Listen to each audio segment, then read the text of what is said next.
Bonjour, cette vidéo s'adresse aux administrateurs de cliniques ou services de santé dans le but de vous montrer comment le site web carnetsanté.ca ou healthnotebook.com peut vraiment vous être utile et vous sauver beaucoup d'efforts dans l'administration de vos rendez-vous et de clientèle. Alors, les différentes façons que ça peut vraiment vous sauver du temps, c'est par vraiment une très grande facilité de déplacement de rendez-vous, permet une visualisation du calendrier des rendez-vous de différentes façons, vous permet la gestion des rendez-vous de plusieurs médecins ou praticiens à la fois, permet d'exporter en Excel pour d'autres usages statistiques. En passant aussi, on peut même importer, pas juste exporter vos données si vous en avez déjà. Et on va voir ça très rapidement, en l'espace de peut-être 2 minutes, même pas, et faire un survol aussi même de la confirmation. Et après ça, on prendra un peu plus notre temps pour voir vraiment un cycle complet de création de compte, vraiment une prise de rendez-vous, etc. Alors, sans plus tarder, on voit ici un écran. Ici, c'est le visionnement par semaine. On peut voir qu'on a un visionnement par mois ici et par jour. L'avantage par jour, ici, on voit, comme j'ai mentionné tout à l'heure dans les points, on peut gérer plusieurs médecins à la fois. Facilité de déplacement, je disais, vous voyez ici, si je déplace un rendez-vous, c'est très très simple. On voit tout de suite que l'heure change automatiquement, la date change, 9h30, 9h20, on voit que ça se fait automatiquement. Quand je me positionne dessus, on voit que j'ai plus de détails ici sur le rendez-vous. Je pourrais cliquer dessus, automatiquement on tombe en édition. On va voir en détail un peu tous les champs ici qui sont des champs assez usuels, évidemment la date, les rendez-vous, etc., la description. Alors on va voir ça tout à l'heure. Supposons qu'on voudrait communiquer avec la personne, supposons voici, etc. Vous pourriez lui envoyer un email, par exemple, en faisant save ou save et envoi de courriel ici. En passant, on voit ici, ça c'est traduit à 99%. Mais il y a quelques petits endroits, ce n'est pas encore traduit parce que le site est bilingue ici, français et anglais. Alors ici, on va sauvegarder. Automatiquement, les infos ont été sauvegardées et je reviens ici à mon écran. Ça permet aussi directement à partir du calendrier de créer un rendez-vous. Fait qu'on voit si je clique ici et automatiquement ici, il y a des informations qui sont rentrées au niveau parce qu'on communique par courriel quand la personne a un courriel. Fait qu'automatiquement, ça lui respécifie l'heure en plus et les commentaires qu'on va rentrer, par exemple, être à jeun, par exemple, pendant 12 heures avant le rendez-vous. Et les champs, on va les voir tout à l'heure aussi, lors de l'exemple plus complet. Alors, on est assez avancé dans notre survol. On voit ici, je ne sais pas si j'ai oublié d'autres choses, les déplacements, la création, l'édition, je pense qu'on a tout vu, les mois, etc. Maintenant, au niveau de la vue pour les patients.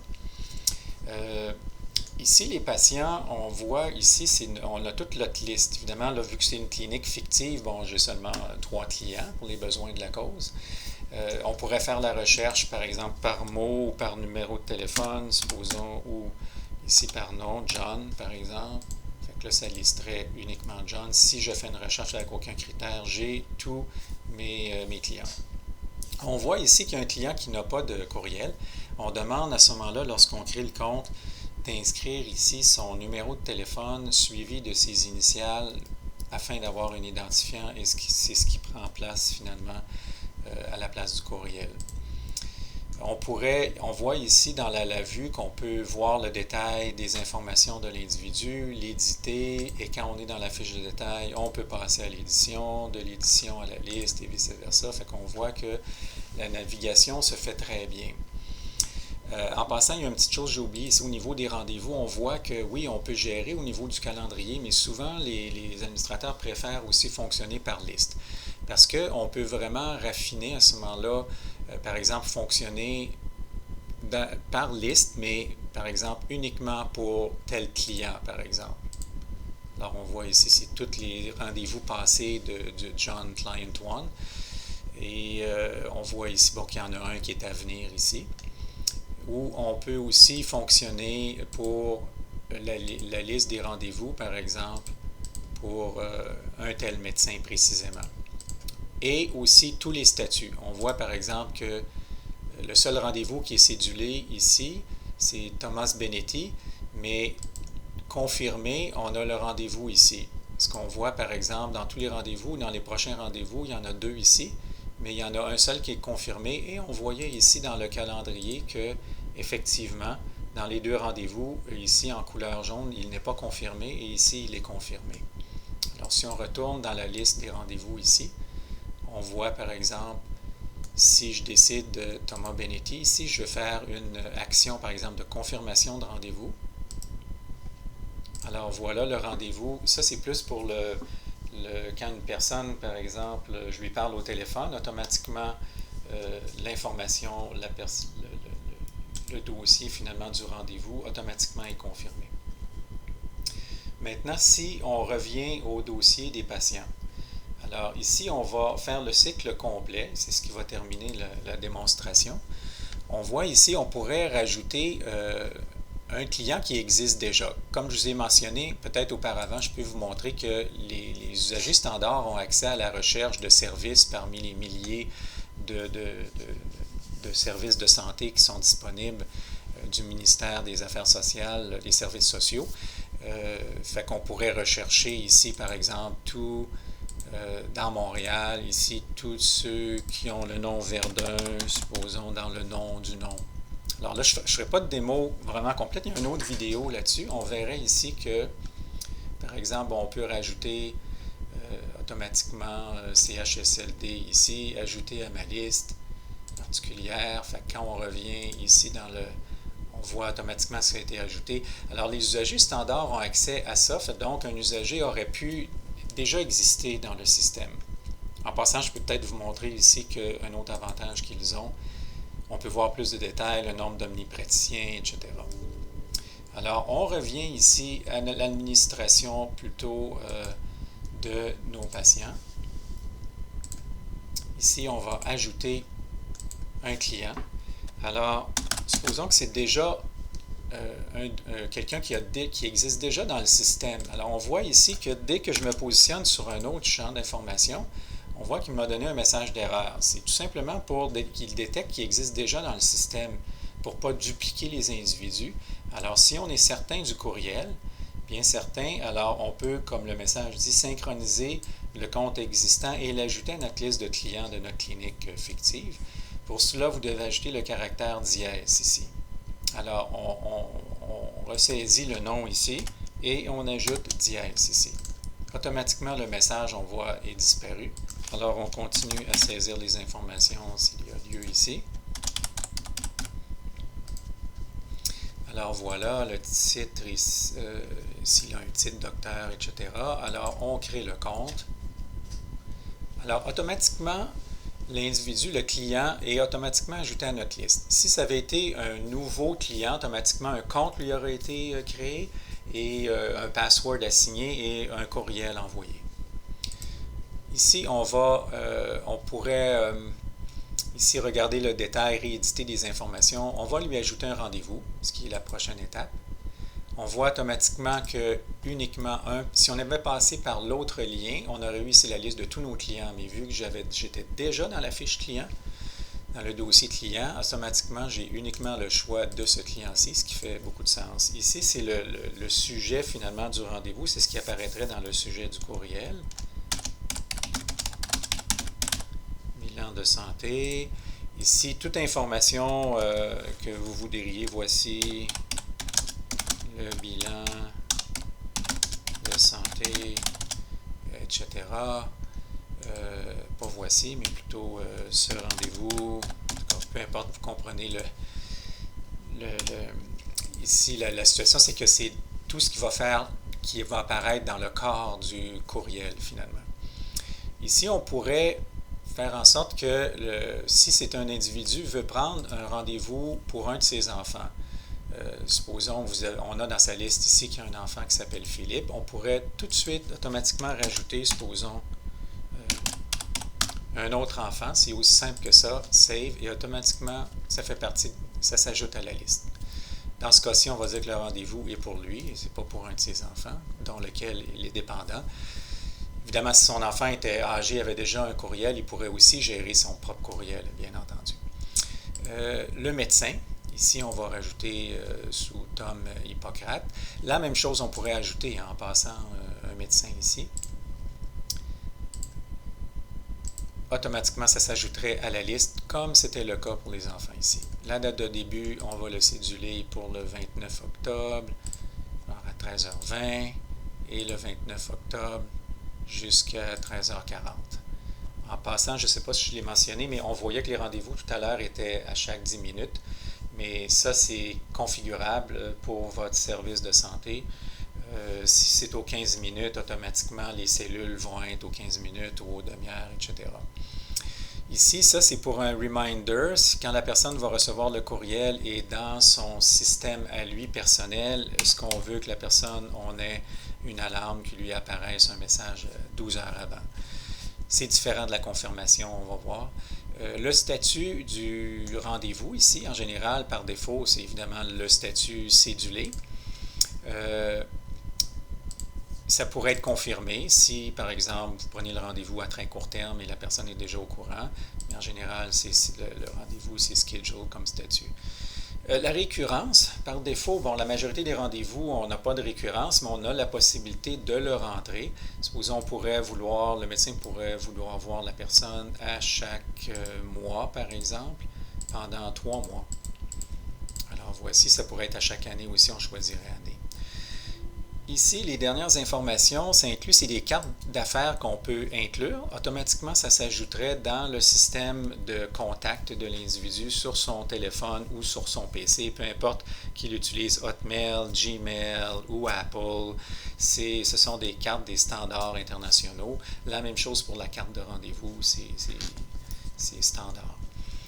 Ici, si je sauvegarde des informations, ça reste uniquement dans le système de la clinique, tandis que si je sauvegarde et j'envoie, automatiquement, le client recevrait le courriel. On voit ici que le rendez-vous a été rajouté, vu que c'était dans le futur. Automatiquement, Jean Poulain a un rendez-vous avec Tom Hippocrate à 13h20 le 29. Alors, si on regarde par exemple dans le courriel ici, je vais faire une mise à jour. Ça, c'est mon courrier, le courrier personnel de test ici. On voit que automatiquement ici, j'ai ça c'est un test qu'on a fait plus tôt. On a reçu un premier courriel lorsque j'ai créé le compte.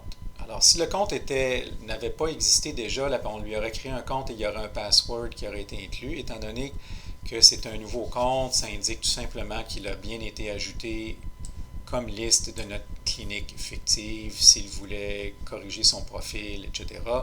Fait que c'est tout simplement pour l'informer de ça. OK? Fait que je vais détruire ça pour ne pas se mélanger. Ici, on voit l'autre courriel, c'est qu'on vient de céduler un rendez-vous. Fait qu'automatiquement, on avait inclus une carte de contact. Alors, si on clique ici, on voit la carte de contact et je pourrais sauvegarder et il s'ajouterait automatiquement dans ma liste de contacts. La même chose ici pour le rendez-vous. Alors, si je clique sur le rendez-vous, on voit que la localisation, c'est l'adresse que j'avais rentrée dans la configuration pour la clinique fictive et ça, c'était l'information qu'on avait rentrée pour vous vous rappelez, là, pour le bilan de santé et le sujet est ici. Alors, si on sauvegarde et on ferme, automatiquement, si on va voir ça ici, moi j'utilise Outlook, mais si j'avais Gmail par exemple ou Apple, ça serait la même chose, ou sur mon téléphone aussi. On voit dans ma liste de contacts, si je recherche dans mes contacts ici, si on voit fictive, ici c'est parce que j'ai fait 3 fois la démo, c'est pour ça qu'il s'est ajouté 3 fois. Mais ordinairement, il serait là juste une fois. Si on va voir ici dans mon calendrier, ordinairement, il devrait s'être ajouté. Oui, ici, bien à 13h, vous voyez ici dans si on double-clique, ici on voit que on a ajouté un rendez-vous qui a une récurrence. Alors on voit, on peut ouvrir la série. Automatiquement, on voit que j'ai une récurrence. Ici, on avait bien dit à chaque mois, ici pendant 3 mois. Alors là, je suis dans mon système personnel, ça se transfère automatiquement. Alors, la personne va automatiquement avoir son rendez-vous de cédulé, automatiquement. On voit ici que le 29, bon, c'est plus ou moins pratique parce qu'on voit ici, il faudrait que ça soit tous les mardis, ce qu'on avait le choix aussi. On voit que ça s'est créé ici le mois suivant et la même chose ici le 29 du mois de décembre, on voit que ça s'est créé automatiquement. Alors, c'est ce qu'il y en est finalement pour ça. Le dernier point, Ça permet ici de dire, pour Jean Poulain, on arrive, si on se compresse dans le temps, souvent le rendez-vous aurait été pris il y a 3 mois, et maintenant on arrive à quelques jours de l'échéance. On voit ici dans notre liste de rendez-vous, on peut faire le tri, on voit tous ceux qui ont été confirmés ou pas confirmés, par exemple. Fait qu'on verrait ici dans cédulé, on voit que Jean Poulain n'a pas été ici, n'a pas été confirmé.